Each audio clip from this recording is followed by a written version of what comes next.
I'm Zev Aleph, and I'm now in year 5 as president of Gratz College. It's what a thing, what a wonderful place, what a wonderful community. And it's really, really special, really to reintroduce my colleague, Leslie Ginsparg Klein, Chief Academic Officer and Dean of Gratz College, Professor of Jewish History and Education. Um,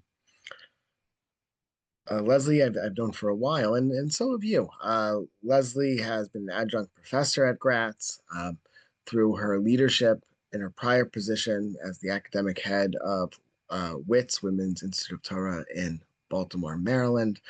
She organized a really deep and important partnership, an undergraduate one, and now that's only evolved further to make sure that Gratz continues to really widen its reach. In a really short time, it'll take I have to let Leslie speak. We've really started to ratchet things up to ensure that the quality, the integrity of our education, our modalities, and our course offerings are deeply improved. Leslie, beyond being an incredibly adept administrator and a higher education leader, is a very remarkable scholar.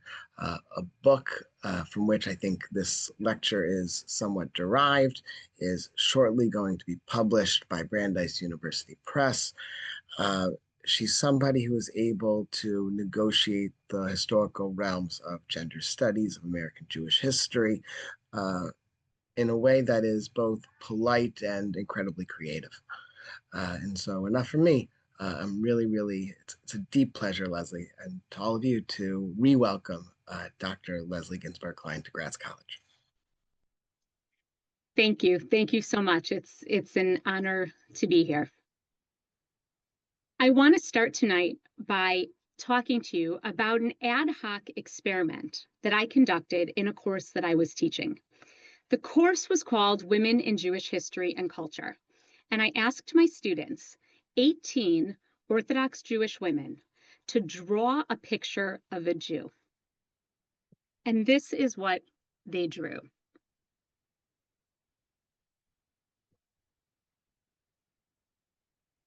One drew an Orthodox teen in a school uniform.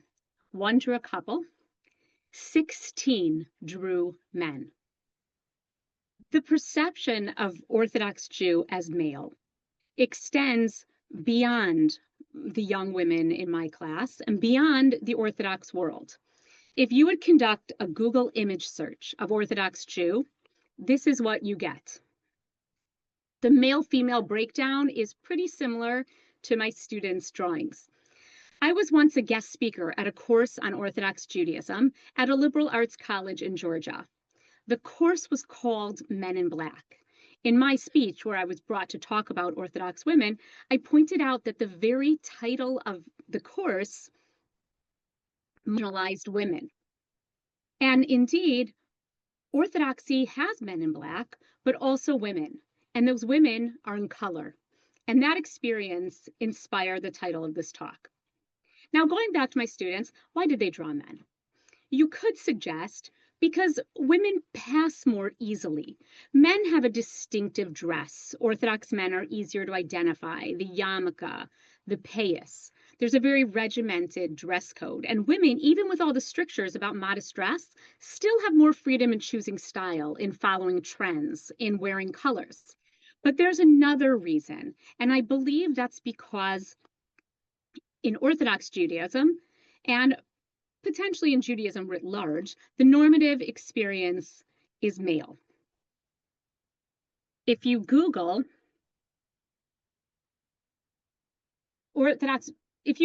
Jew learning Torah, Torah learning is male. Now, mind you, this isn't I didn't Google Orthodox Jew learning Torah. I just Googled Jew learning Torah. Leadership, male.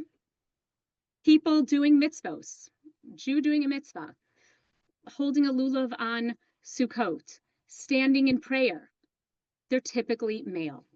And in much of the historical and sociological scholarship on American Orthodoxy, particularly in regards to education, men's experiences have been considered as normative of Jewish life, while women, if mentioned at all, have been added as an afterthought. Studies on Orthodox Jewish education focus on the yeshiva, on houses of study for boys and men, and the experiences of women and girls have remained largely out of view.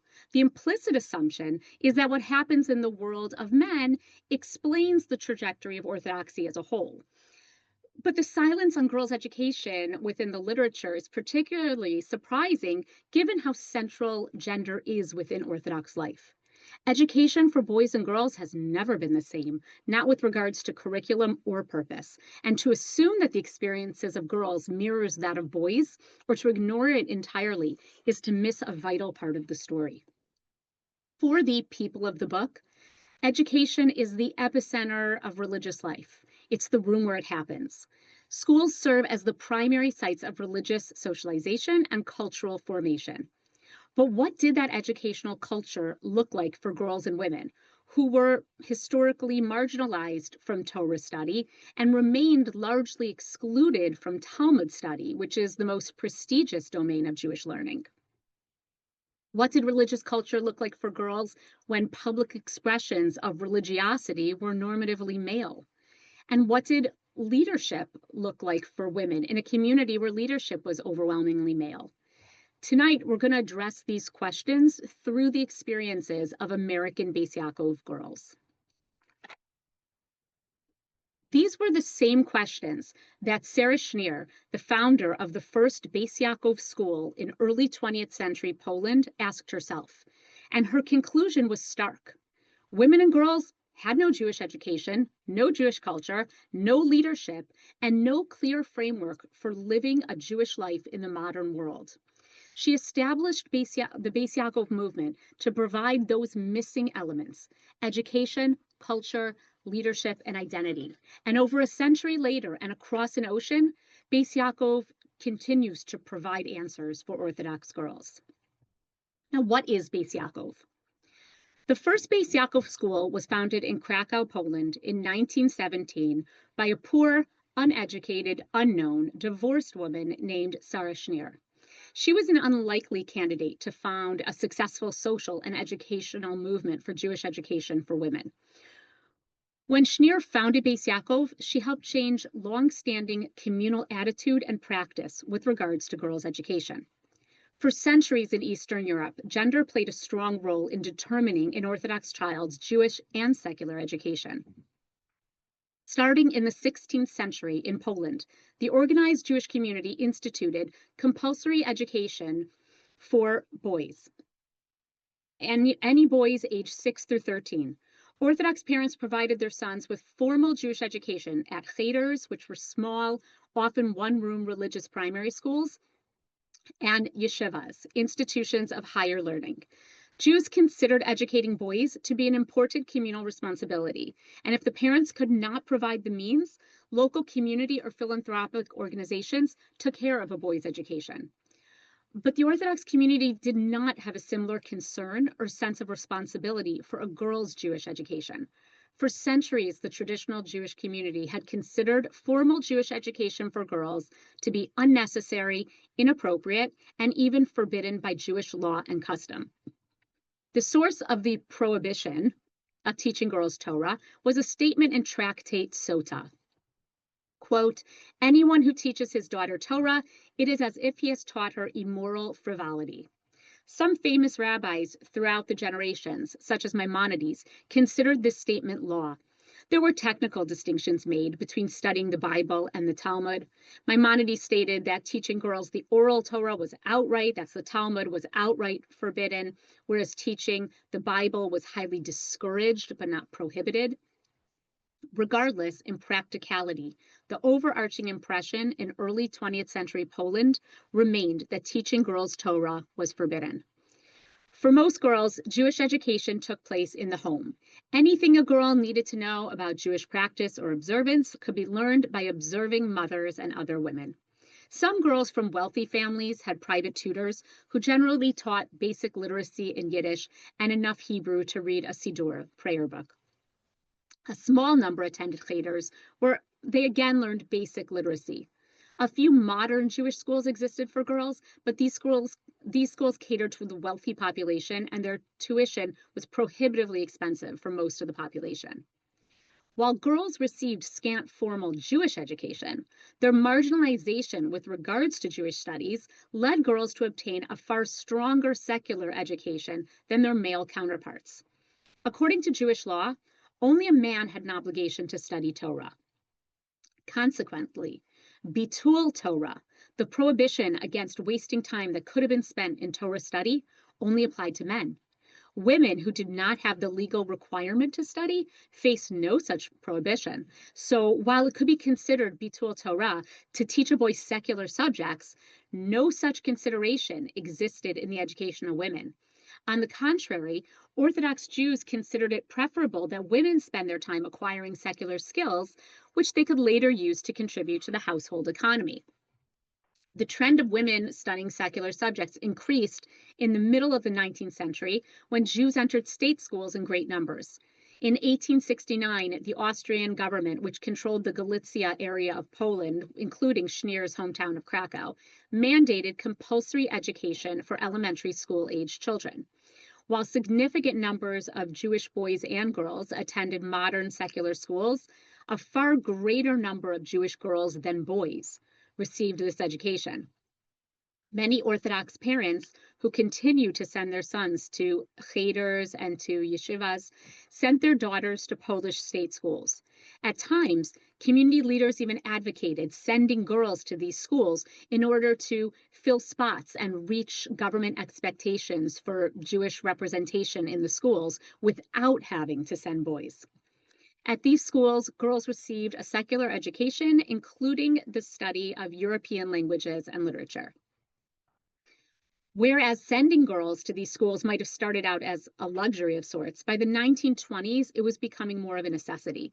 The economic position of Jews in Poland had deteriorated to a point where women were compelled to enter the labor market. Throughout history, going as far back as the Eshet Chayil, King Solomon's proverbial woman of valor, Jewish women had always worked. They'd always contributed to the family economy. But before the Industrial Revolution, that work was situated mainly in businesses connected to the home, not in factories or in establishments outside of the community.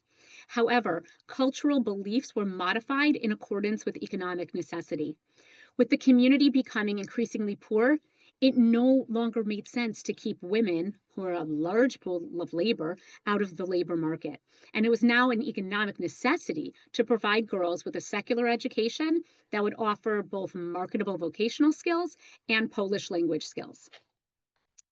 But as a result of their exposure to secular learning in school and in irreligious work environments, girls experienced a great disparity between their intellectual exposure to secular studies and their informal training in the laws and traditions of Judaism.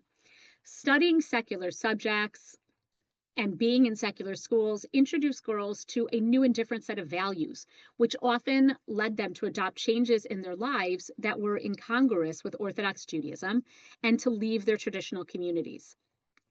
Similarly, in non-Jewish work and study environments, girls were exposed to secular movements such as Enlightenment and socialism, which were antithetical to Jewish beliefs. As a result, many began to question their religious upbringing. Members of the Orthodox community blame this development on the girls' lack of any significant Jewish education. They believed that the home no longer provided an adequate foundation for girls and women to maintain their Jewish identity once they were exposed to secular culture and society. But in Poland, Jewish education for girls was a contested issue. In 1903, at a rabbinical conference in Krakow, Rabbi Menachem Mendel Landau called for the establishment of schools for girls, stating that his colleagues had ignored girls' education and that Jewish schools for girls could stem the frightening rates of assimilation plaguing the community. He also alluded to education as a solution for another societal ill, the overrepresentation of Jewish women in prostitution. Nevertheless, the male rabbinic leadership remains steadfastly against any innovation in women's education, believing that it violated Jewish tradition. And the conference almost unanimously opposed the lone rabbi's suggestion. It stated in its resolutions that Jewish parents should educate their daughters in Judaism at home, but it maintained its prior position that the community should not establish schools for girls. The subject continued to appear in the press as debates about this highly politicized issue raged, but the leadership held firm.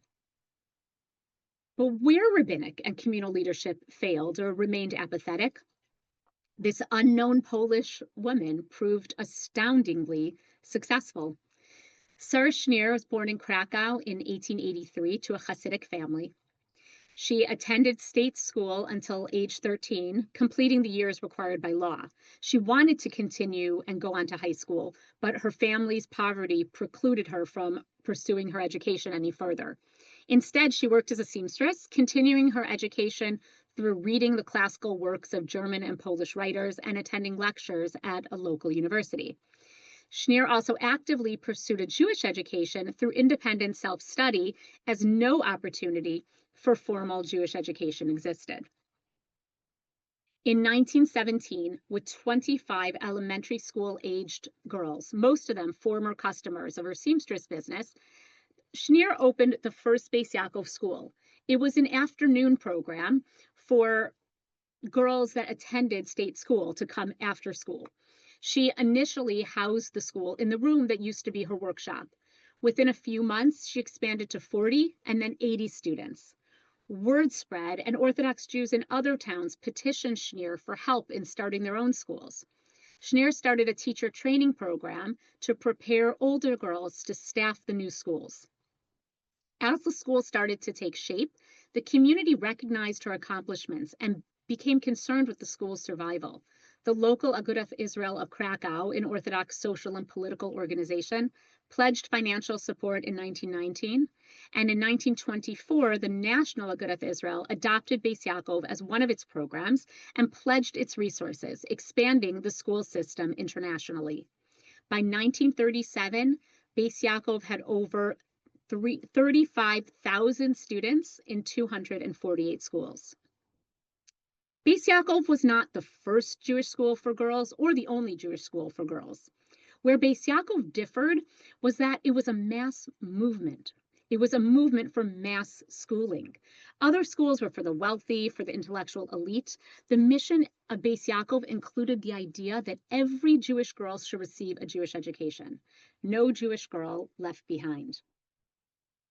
Beis Yaakov also provided girls with a way to be religious and create a religious culture in a gender-segregated world. Schneer and the bulk of the Beis Yaakov student population in Poland belong to Hasidic sects. The culture of Hasidism both defined the way Beis Yaakov students constructed their religious culture and the way they would ultimately perceive Schneer. Hasidism, a branch of Orthodox Judaism that started in the 18th century, sought to reinforce the Jewish belief and practice of Jews who had not received an intensive yeshiva education. Hasidim bypassed the highly intellectual focus of Litvish or Lithuanian European Orthodoxy, stressing ecstatic expressions of religion and subordinating intellectual learning to spiritual acts like singing and dancing. Each branch of Hasidism had its own leader, or Rebbe, whom his followers viewed as an almost infallible tzaddik, a righteous individual. The followers of each Rebbe tried to cultivate a relationship with their leader. They asked him for advice, offered to accompany him places, cared for his personal needs, and attended his table. Like royalty, Rebbes surrounded themselves with a court of followers and frequently hosted gatherings where Hasidim came from near and far to sing, dance, and eat together. While Hasidic men were able to build strong relationships with their Rebbes, women did not have the same opportunity. Some Rebbes would meet a woman one-on-one, but women were not invited to eat at their tables. They generally did not attend the Rebbe's grand celebrations, and those who did attend could only be spectators, not participants. In many instances, a family's Rebbe lived in a different town, and the men of the family would go visit the Rebbe for weeks at a time, often over holidays, while the women would stay home alone. Schneer blamed the assimilation of girls around her, in part on the gendered religious structure of the Polish Hasidic community and the lack of opportunities for women's participation. In Schneer's eyes, in contrast to their husbands and brothers who celebrated holidays with the Rebbe, Hasidic women and girls experienced the Jewish holidays as devoid of spiritual meaning. While she saw boys and men involved in intense Jewish learning and gaining spiritual inspiration from their Rebbes, she viewed women's religious lives as empty. Schneer did not criticize this practice or the structure of Hasidic society, at least not explicitly. Rather, she concluded that if girls had a better education and a religious environment, then like men, they too would be able to connect to Judaism, infusing their religious lives with meaning. In providing students with a formal Jewish education and a religious environment, Schneer's Beis Yaakov became the setting for girls to create and participate in a school-centered religious culture. Beis Yaakov became for women what Hasidism had long been for men. While Schneer may not have founded Beis Yaakov to serve as a substitute for Hasidism, some of her students certainly attested to the ability of the school culture to replicate Hasidic culture and to replicate the relationship of Hasidim to their leader, with Schneer assigned the role of Rebbe. Students revered Schneer, tried to learn from her every action, repeated her teachings, and expressed joy when she chose them to assist her in some way. And her reputation as a holy leader extended beyond the school community. A former student, Pearl Benish, cites a story of a man bursting into the classroom where Schneer was teaching and begging her to go to the grave of a famous rabbi to pray for his sick child's recovery. Schneer immediately acquiesced. She apologized to her students for leaving, charged them to pray for the child, and departed with the man. This echoed the role of the Rebbe, who was regularly asked to pray on others' behalf. Benish also recalled that a rabbi eulogized Schneer at her funeral, calling her a gadol hador, a quote, unprecedented honor for a Jewish woman. The term, which literally means great one of the generation, is used to describe rabbis of the highest echelon of religious leadership. The grammatically male term was applied to Schneer rather than conjugating the female equivalent. Beis Yaakov in Eastern Europe was destroyed in the Holocaust, but the concept of the schools was transplanted and reborn in the post-Holocaust world, with schools in Europe, South America, Australia, but mostly in Israel and North America. Beis Yaakov schools constitute the dominant model of girls' schooling in the American Orthodox community, and every major Orthodox community, Philadelphia included, has at least one Beis Yaakov school. Like in Europe, Beis Yaakov is more than a school for girls. And in my upcoming book, I discuss how Beis Yaakov in America became an ideology, an identity, and a site where girls and women create culture. American Orthodox Judaism is not monolithic, and there have certainly been Orthodox Jews for whom Beis Yaakov schools are either too religious or not religious enough. Beis Yaakov has historically appealed primarily to members of the strictly Orthodox or yeshivish Orthodox community, called yeshivish because adherents center their lives around yeshivas and view the leaders of those institutions, the Rosh Yeshiva, as their leaders. I use this term because it's how the community self-identifies, and I do so with the recognition that both the term yeshivish as well as black hat, another common moniker for this community, because it's men typically wear black hats, both derive exclusively from the male experience, are men in black.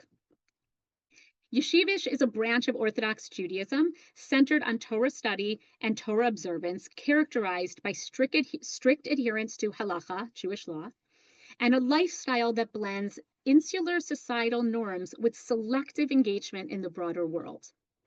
The culture of the yeshivish community further espouses a strong Masorah. The Masorah is the tradition passed down through generations from rabbi to rabbi since Moses. For girls, Beis Yaakov is the central educational institution, and enrolling one's daughters in Beis Yaakov is a defining marker of belonging to the yeshivish community. Girls attending Beis Yaakov, with few exceptions, came from families that observe the Sabbath and keep kosher dietary laws. Some live in homes that do not have televisions or have only heavily filtered internet access to avoid exposures to elements of American culture considered dangerous. At the same time, many of the girls in Beis Yaakov schools wear platform sneakers and combat boots, just like girls their age in public school. Some of their mothers, themselves graduates of Beis Yaakov, are working in the secular American professional world. Within the yeshivish community and the Beis Yaakov world, there are hard and fast lines of acculturation to American society that cannot be breached. But there's also an unarticulated space for individual expression and diversity in how girls and women engage with the outside world. To draw one example, some might watch a Hallmark Christmas movie, while others would only consume media produced by Orthodox sources. None would celebrate Christmas. The Beis Yaakov High School day is structured like a day in public school, with a series of subject periods taught by different teachers. The day is split between Jewish studies subjects and secular studies subjects, often referred to as Hebrew and English. The mornings typically begin with tefillah, with prayers and Jewish studies, when educators assume students would be most alert, with the rest of the day a mix of Jewish and secular studies, although the afternoon is predominantly secular studies. For Jewish studies, Beis Yaakov schools offered courses in Bible, Jewish law, Jewish history, Jewish thought, prayer, and Hebrew. Teachers teach texts in their original Hebrew, along with primarily medieval, but also some modern commentaries. On the whole, Beis Yaakov has far more freedom in constructing curricula than boys' yeshivas. Because there was no concept of bittul Torah, again, wasting time that could be spent in Torah study for women, and accordingly, no overarching focus on Talmud study to the exclusion of almost everything else. Girls study subjects like Hebrew language, Bible, Jewish thought, and Jewish history to an extent that their brothers do not. They also spend far more time on secular studies than their male counterparts. As in Europe, American Beis Yaakov schools became a site where students and female school leaders created a female Orthodox culture parallel to but independent from the male sphere. This culture allows Orthodox girls to take an active part in religious life within the school community.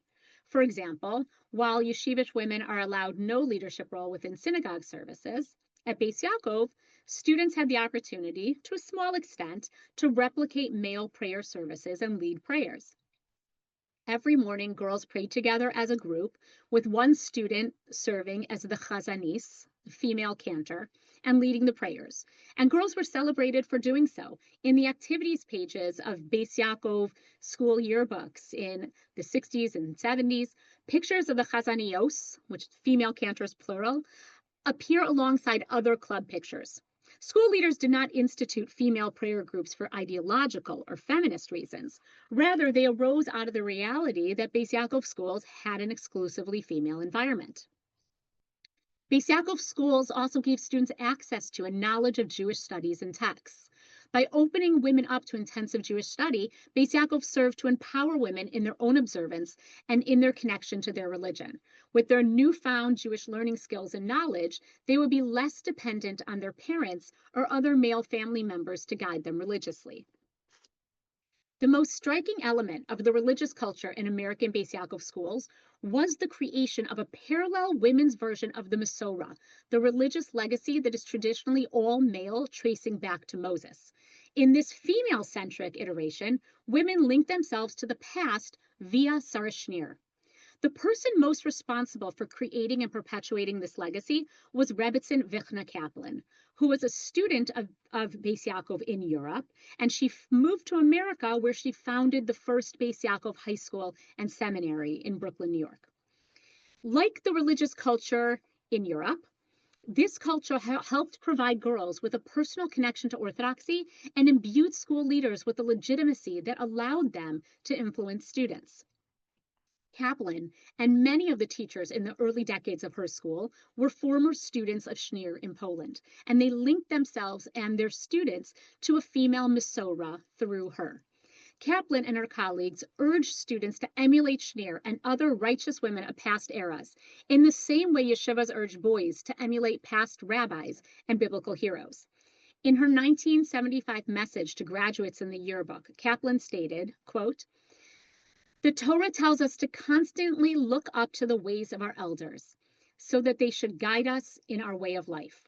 Our goal should be to emulate the great Tzidkanios, righteous women, of all eras, especially the mother of Beis Yaakov, Sarah Schneer, of blessed memory."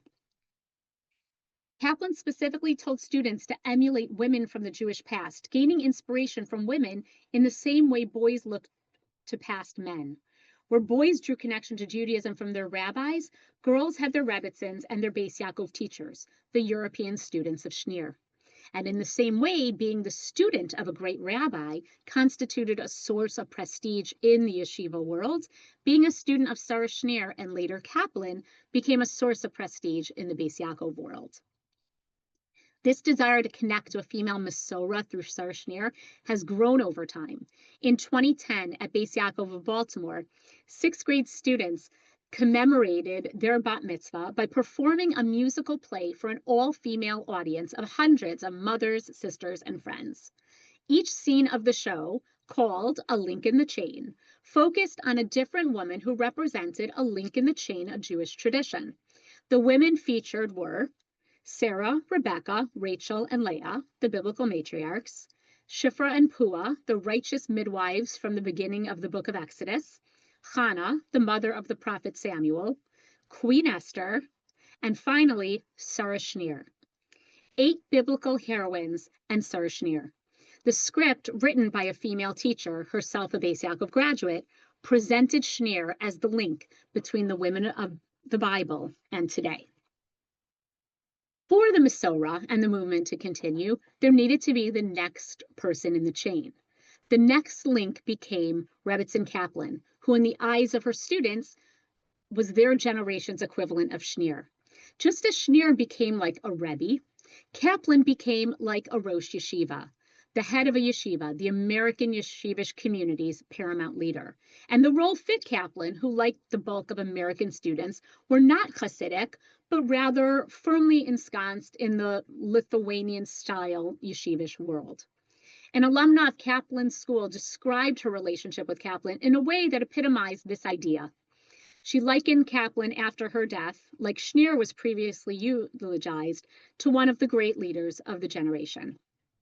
When I entered Beis Yaakov as a freshman, all of us were very much in awe of her.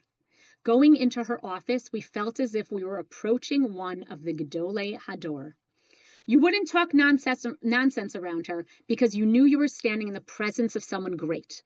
There was something inspirational about Rebbitzin Kaplan.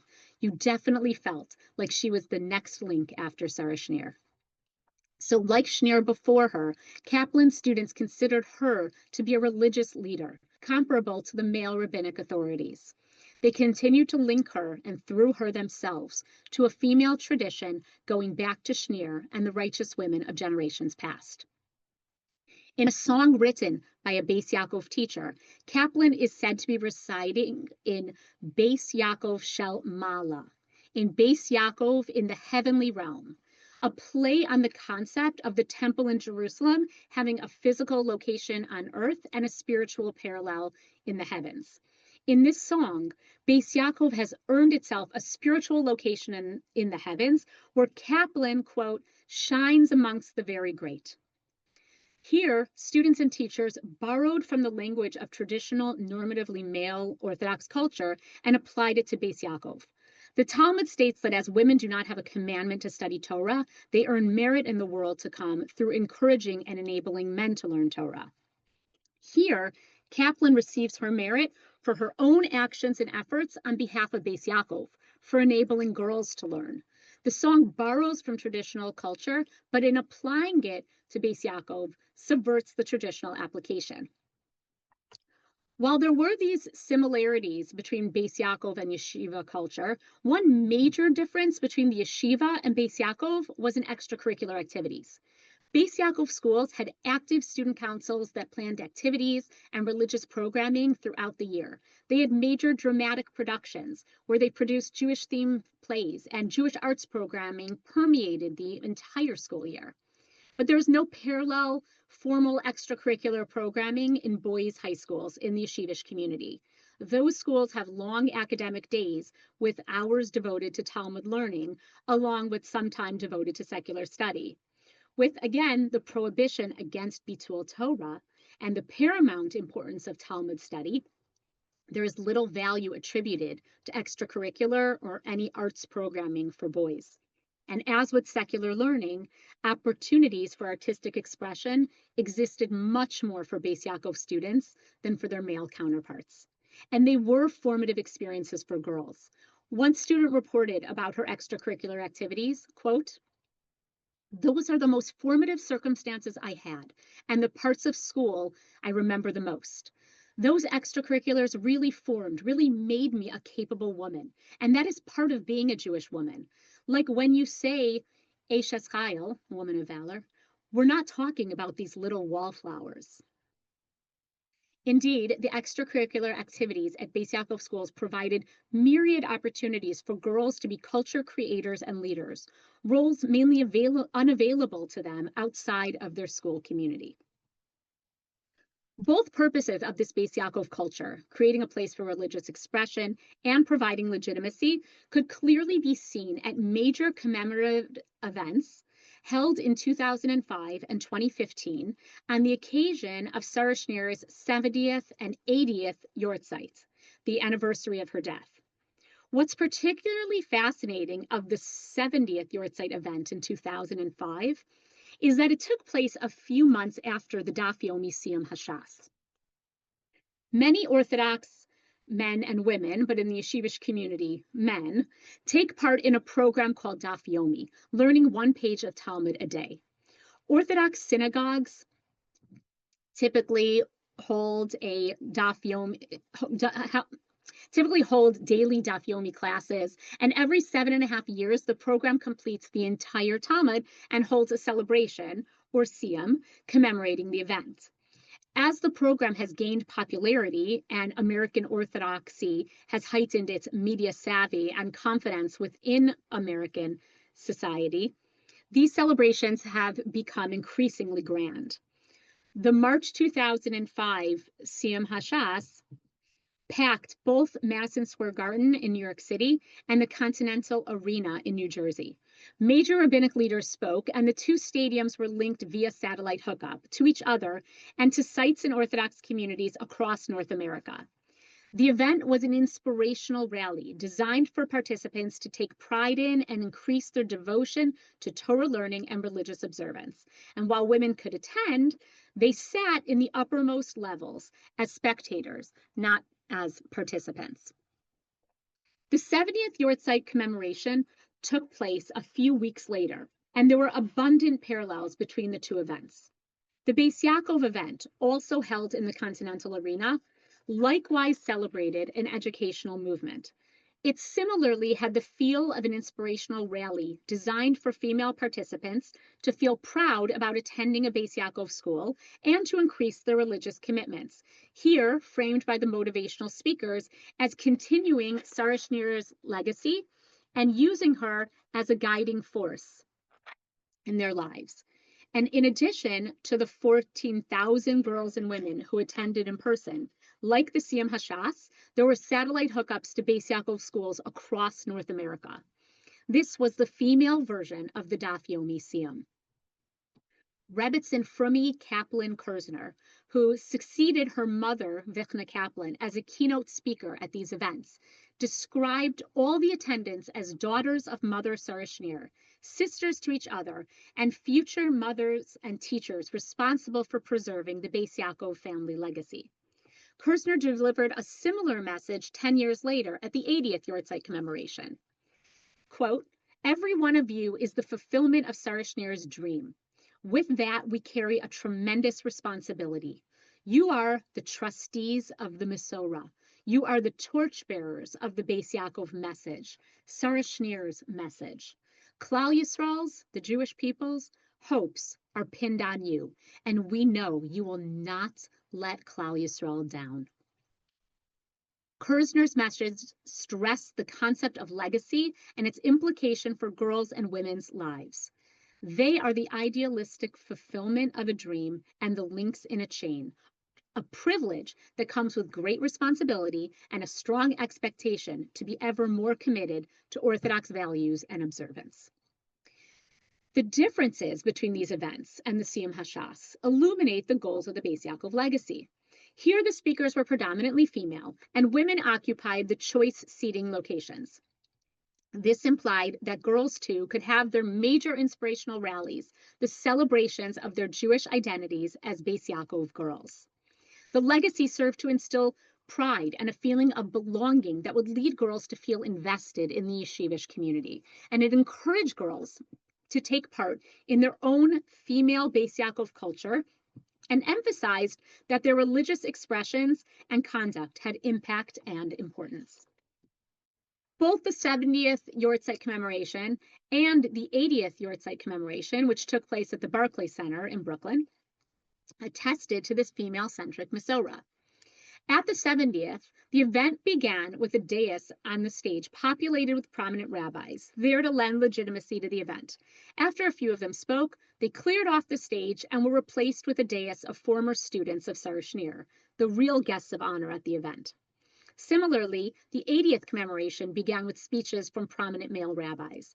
These speeches were mostly words of blessing, extolling the event. Then, as at the 70th commemoration, the men exited, and the program shifted to prominent women speakers. The female MC announced, quote, "Now we will continue with a women's private program." She appeared visibly taken aback when the all-female audience erupted in applause. It was now their event. While these Beis Yaakov events provided girls and women with connection, that did not change the reality that they still could not actively participate in the Siyum Hashas or similar yeshivish community events. The creation of the women religious subculture did not impact the primary religious culture of yeshivish orthodoxy, which remained normatively male. Over time, and with external challenges to the concept of patriarchy from American society and Orthodox feminism, the yeshivish community became increasingly sex segregated, which both increased the vibrancy of the female culture and the inability for girls to have an active role in religious life outside of it. That girls and women replicated the way men performed religion is unsurprising, considering that within Orthodox Judaism, the male experience was the normative experience. Even within the female Beis Yaakov world, consciously or unconsciously, girls' perceptions of Judaism revolved around the public expressions of men, just like we saw with my students drawing a Jew. So, for example, in a Chicago Beis Yaakov in 1992, the annual musical production was called Cycles, and each scene represented a different stage in the Jewish life cycle. The scenes included the Brit Milah, circumcision ceremony, Cheder, where girls dressed as Hasidic schoolboys, Bar Mitzvah, where girls dressed in suits and black hats, and wedding, where the girls dressed as grooms. The Jewish life cycle, as portrayed by girls for an all-female audience, was the male life cycle. And similarly, like our Google search results, at a Beis Yaakov of Baltimore art exhibition in 2021, one room displayed a picture of the, quote, quintessential Polish Jew. It was a picture of a man. The final mural of the exhibit, which represented Kibbutz Galiot, the gathering of the exiles in Messianic times, showed Jewish men from countries all over the world. In a mural designed and painted by women and girls, imagined Jews were men. While Beis Yaakov school leaders and students did not challenge the rigid gender roles in yeshivish society, the marginalization of girls and women from normative yeshivish public religious culture allowed them to create their own culture, which provided girls with alternative roles and opportunities not generally available to them, and a female-centric Masorah legacy that encouraged girls to embrace traditional Orthodox observance with pride. Girls took an active role in religious life, studying religious texts previously inaccessible to them, and becoming leaders in their school community. Women, through their jobs as teachers and principals, became religious leaders with their own adherents. Beis Yaakov provided girls with their own leaders and role models, supplementing, although not supplanting, the men in black, the male rabbis, who, though they remained the ultimate authorities, were relatively inaccessible to girls. Through extracurricular school activities, students could themselves occupy leadership roles within the school community and become religious influencers for their friends and classmates. The single-sex environment of Beis Yaakov created a reality where all of the important leadership roles went to girls, precisely because the gender-segregated nature of Orthodox society necessitated separate schooling for girls. Beis Yaakov schools could become spaces where women and girls were relatively unencumbered in cultivating their own religious society and culture, a women's society and culture that is fully in color. Beis Yaakov is full of contradictions. It's modern, it's traditional, it's revolutionary, it's reactionary, and this concept of a Beis Yaakov culture and Masorah is no exception. Beis Yaakov functions as a link in the Masorah, connecting women with the past, but in providing formal text-based Jewish studies in the public setting of school, in providing opportunities for women to create culture, it's also a break in the Masorah. The Masorah created by Beis Yaakov is paradoxically both traditional, modern, old, and new. And this research demonstrates that tradition and modern innovation do not have to be mutually exclusive. They can work together beautifully. And that is a message I carry into my work. As Dean of Gratz College, I see tradition and innovation. Gratz College has an impressive legacy, a college with more than a century of leadership in Jewish professional and adult education, and the first institution of advanced Jewish learning to accept women on par with men. I am committed to honoring and strengthening the traditions that have defined our institution: academic rigor, inclusivity, community partnership, and a deep respect for lifelong learning. At the same time, we will boldly embrace innovation, leveraging emerging technologies, strengthening existing programs, and creating new programs to expand access and opportunity for every learner who walks through our virtual or physical doors. By building on Gratz's legacy and by actively shaping what higher education can and should be, we will ensure that Gratz continues to be a vibrant, relevant, and transformative institution for generations to come. Thank you. Wow. Wow. A few housekeeping items is that please, as always, happy for anyone to submit questions into the Q&A box below. We only have a few minutes, and in all likelihood, because Leslie did anticipate a number of my questions, um, Leslie's absolutely correct that in some sense, the history of Beis Yaakov and the legacy of Sarah Schneer it it does emanate and does refract off of Gratz's legacy. A number of us are very deeply proud of the fact that we are the first Jewish school of higher education to admit women. Um, Leslie's talk is also a manifestation of the vision of Murray Shusterman, who created the Shusterman Scholar Series for exactly what we just saw. Uh, Outstanding scholars to share wonderful pearls of learning, innovative, thoughtful, expressions of scholarship in a way that has meaning both in the past, in the present, and the future. We have about 10 minutes uh, to have a little bit of a question answer session. There are a number of questions that already came in. Uh, Two that all collapse together, Leslie, Okay. is how, in terms of the Beis Yaakov curriculum, number one, uh, did it did it deliberately present a more well-rounded sense of education compared to the yeshiva education for boys? And adjunct to that, uh, what was the interfacing of the Beis Yaakov curriculum with other liberal forms of Jewish education, either directed solely at young girls, but in general? So when you say deliberately well-rounded, it's a hard thing to answer because well-rounded isn't necessarily considered ideal in that like I said, in the yeshivos, the emphasis is on Talmud, and maybe a little bit here, a little bit of Bible, a little bit of this, maybe a little bit of Musar text, but it's really on Talmud. And I think by virtue of, I think it's the having time in the day to have Jewish studies, and it's about a 50-50 split in the school day. And the fact that girls' schools really are structured like a public school with like 40-minute periods.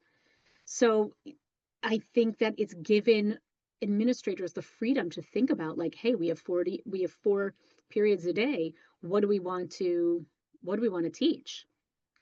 And if I thought about my own education, I learned so many different texts of Jewish thought, of texts from the Musar movement, texts that were more modern, texts that were 500 years old. And there was, I don't know if well-rounded is the word, but Mhm. it's maybe a more expansive curriculum, because there isn't 4 hours a day spent on Talmud study. So it is spent on other things. I do think on some level the so I do think on some level, there is always the expectation that girls are going to work. And so there is that push for secular education, and that can lead to a, a vocation's not the word, a career. There is that expectation, and that is there to a greater extent than again in the boys' schools. Now there are still men who go from yeshiva to Harvard Law School, but their secular education is in a sense self-taught to some extent. Mm. Whereas, I wouldn't say that there aren't boys yeshivos that have AP classes. There are, but I'd say there are more girls' schools that have AP classes, that have dual enrollment. Gratz College provides dual enrollment for a Beis Yaakov high school that wants their seniors to get college credits. And that's something you do see more in the girls' schools. In terms of the other movements, so in Europe, there really was competition, because girls could end up going to one or the other. And sometimes it was a race between a Haskalah school and a Jewish Enlightenment school and a Beis Yaakov school to see which one could open in a city, because whichever one opened first, that's where the girls would go. Mm. Nowadays in America, the lines between the denominations are so much stronger that I really don't think there's that competition. And with the I don't really think there's that competition. I don't really think that there's a lot of looking back and forth between the denominations in terms of what's happening in the schools, especially since, I mean, Orthodoxy, the conservative movement has Salman Schachter, there are Jewish community schools, but the vast majority of day schools in America are under Orthodox auspices. Mm. My friend Jonathan Levin has an interesting question that you have an even more interesting answer to, perhaps, is was there ever an attempt to create not a matriarch of Beis Yaakov, but a patriarch of Beis Yaakov? Here I'm thinking about the Chavetz Chaim's role and how the narrative and the origin story was changed. So I'm going to say, with one aberration, no. There are some very early Agudath Israel narratives of the founding of Beis Yaakov, where they leave Sarshner out and just say Aguda founded it, and you don't have her name as well. But her students so strongly carried her as their founder and as the religious leader, that the story of Beis Yaakov is always the story of Sarshner. It is a story of a woman, and possibly one could argue that maybe that was helpful in making the school seem a little less threatening, maybe. And Sarah Schneer, actually, she's commonly referred to as Mother Sarah, which would be like a common kind of rhetorical device. So we refer to her as a mother. She's just acting her mother role. But she actually did not have children, and she was divorced for most of the time. She remarried towards the end of her life. So, a little bit, I think calling her mother also kind of diffuses that tension of the fact that she was not a traditional female figure within Orthodoxy. What Zev's alluding to with the Chofetz Chaim is not that he's considered the patriarch, but more recently, there has kind of been this rewriting of the narrative of Beis Yaakov to suggest that Sarah Schneer started it with full rabbinic approval, including the approval of the Chofetz Chaim, who is considered to be the greatest rabbi of that generation. Because again, if it was approved from rabbis from the start, that makes it a less threatening innovation. But I mean, indeed, that's just not historically accurate. And the Chofetz Chaim's approval came over a decade after his letter of approbation of the movement came over a decade after the original founding of the movement. So that would be kind of the closest thing would be the rewriting of it of not founded by men, but with men's approval from the start. Although there are no sources to suggest that that really was accurate. In terms of the subversive nature, right? The fact that she's the Gadol Hador, not the Gedola Hador, with a female conjugation. The Beis Yaakov Shalmaila, right? The idea that it's not the yeshiva, but the Beis Yaakov. The very deliberate, not of creating a new women's taxonomy of greatness, but leveraging the existing male normative ones. Right. It's obviously very intentional. Is it helped along by the fact that Sarah Schneer, as you just pointed out, did not have children? Had she had children, there would have been a father. Maybe the child would have been a son who would have become the neck instead of Vishnu Kaplan, but the principal.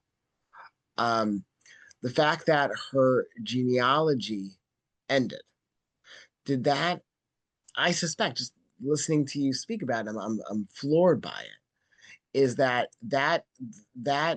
idiosyncrasy allowed for the subversiveness in the language of the legacy of Beis Yaakov. Right. I do think that maybe it was somewhat intentional of not that she's a Gadol Hador, but that she's standing in as a Gadol Hador. Like we're not going to change the phrasing, but we're going to use that. She's kind of an exception to the rule. But it's an interesting thing. Like Rebbetzin Kaplan really stressed women running schools, and she had very few men in that building. Kind of like she had men teaching Jewish law because the rabbi they can decide the law, but other classes she had women. She felt that especially in high school age, that students and teachers like you want to create a relationship, and you don't want high school girls creating these kinds of relationships, these close teacher-student relationships with men. She really wanted women to have women as role models, and you might think that the more right wing on the religious spectrum a school would get, the more likely it would be very male. But it was actually the opposite, because her ideology really was these schools should be run by women. And her students went on, she very strongly pushed her students into education. Like anyone can be a secretary, but only you could teach. And those being the realistic job opportunities in the 60s for women. Only you can teach. Don't work in an office. Come teach. And even like she had an employee who got married, had a baby, and wanted to quit. And she's like, and she had her husband call the woman's husband, like, no, it's okay. You can work even with kids. Like plenty of women are teaching and they have beautiful families. Like she really wanted her students to stay involved and to teach, and it really created this. And even in schools that have no connection to Kaplan, like you still see this, like, oh, but we have one teacher and she was a student of Kaplan. There's this desire to like connect back to that school in Williamsburg, because that's the connection back to the school in Krakow. And even though creating a women's subculture, the point where the men leave the dais, now it is a women's program, but to replicate the the male system, the normative male Right. system Which again, I don't think is necessarily it's happening consciously. No one's saying, what did they do in the Siyam Hashatz? Let's copy that. It was just like me that's having been at both events and I was overwhelmed with the parallels. wow, wow. Well, amazing. I'm sure have everybody. We all learned a lot. Your ability to take the past and bring it to the present is really second to none. Um, Absolutely terrific program. So grateful for you to be here with us and for many, many, many more programs to come. And thank you to all of you for joining us this evening. Thank you to the Shusterman, to Bob, and to, of course, our Board of Governor, Melissa Shusterman, for this Schusterman Distinguished Scholar. And what a distinguished scholar we had this evening. Have a good night, everybody.